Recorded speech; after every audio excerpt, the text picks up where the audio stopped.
Mr. Chairman, point of order. So his second degree, which had nothing to do with immigration, which was to conceal the Epstein file, Senator Cornyn's effort to conceal the Epstein files right here on 1 and 2 has now violated my amendment. There is no amendment anymore. It passed. That's right.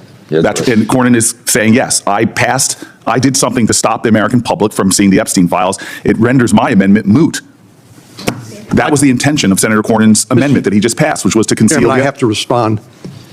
Nothing we are voting on today is going to change any of the debate about the Epstein files. So your letter addresses their... That debate will continue. That is not true. If you don't acknowledge that, I just have to, I really question whether your amendment is actually in good faith or not, because nothing's going to change that.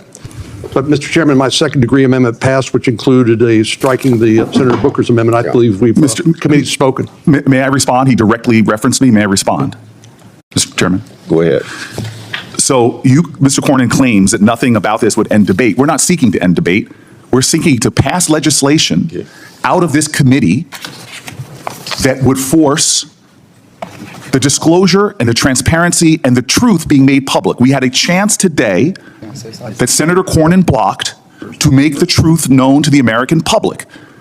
We had the power today, the possibility today, to force out the truth regarding the Epstein files and the lies and the obfuscation that is happening by this administration. What Senator Cornyn did today was to block the truth about what's happening with the Department of Justice and the Epstein file. It is that on its plain truth, no matter how much he wants to try to dodge that truth. Mr. Chairman, I have to respond. Well, quickly, because I will respond quickly. Take your time. What Senator Booker is trying to do is to kill this underlying bipartisan bill that will hopefully save hundreds, maybe thousands of lives because of the opioid crisis. It's already taken tens of thousands of lives in this country over recent years because of the Biden open border policies.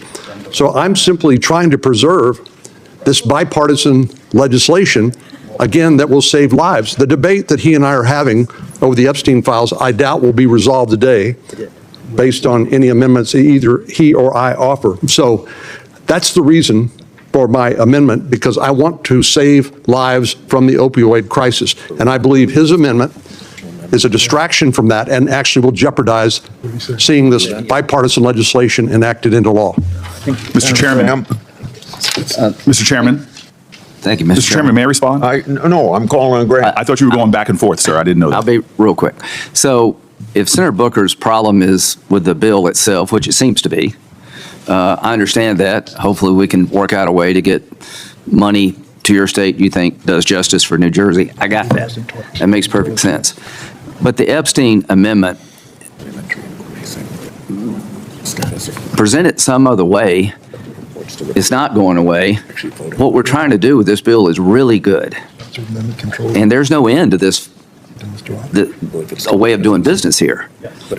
If this is a headline about Cornyn blocks transparency of Epstein, then that would be sad because he's responding to your amendment that would make the bill, quite frankly, fail. I want to help Senator Booker with your problem, but what you're doing I don't think is helpful to the bill. I don't think it's helpful to the committee.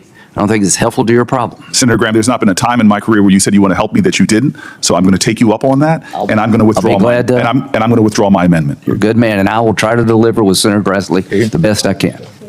Mr. Chairman, I would also ask leave to withdraw my amendment and vote on the underlying bill.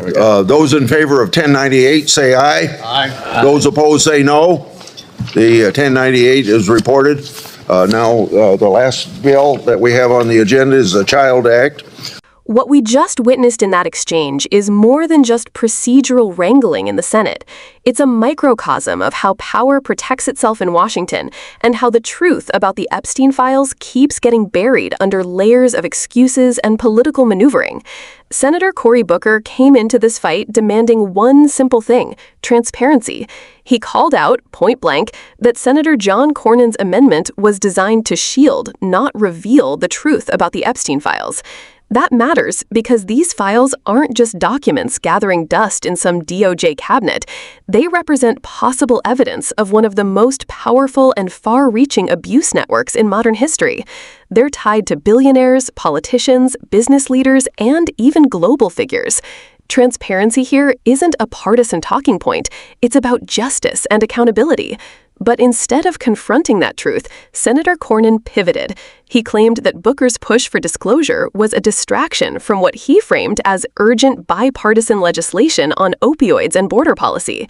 Now, notice the move here. Cornyn didn't actually argue against transparency. He simply reframed the issue, essentially saying, this isn't the time, this isn't the place.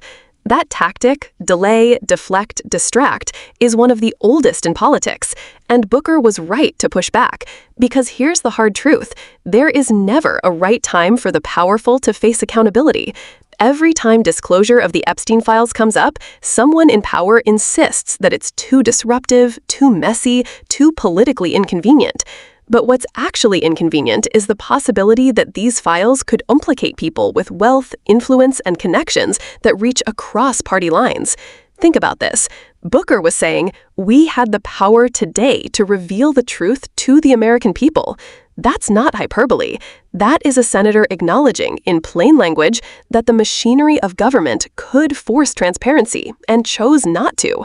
That is chilling. Now, why does this matter beyond the Epstein case itself? Because it shows how bipartisan consensus can often mean bipartisan cover-up. Both parties will rail against corruption in the abstract, but when it comes to exposing elite networks of exploitation, suddenly the conversation changes. Suddenly the process gets bogged down. Suddenly transparency is a distraction.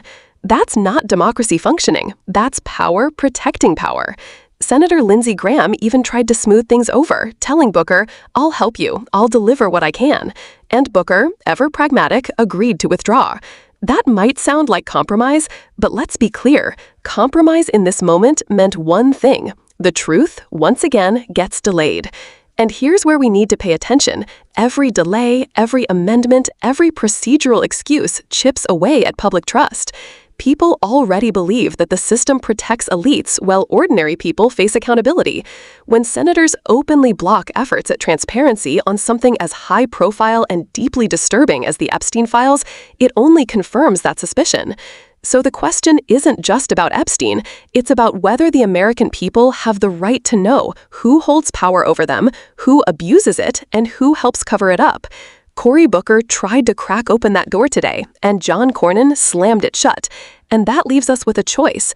Do we accept these procedural games as business as usual, or do we demand that our elected officials finally prioritize transparency over protecting their own?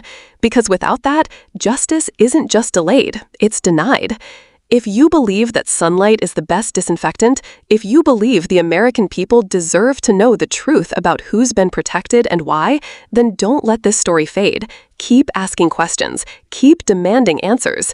Because the Epstein files are not just about the past. They're about whether the future of our democracy is accountable to the people or only to the powerful. Call your representatives. Push them on this. Demand transparency. Because silence only serves the cover-up.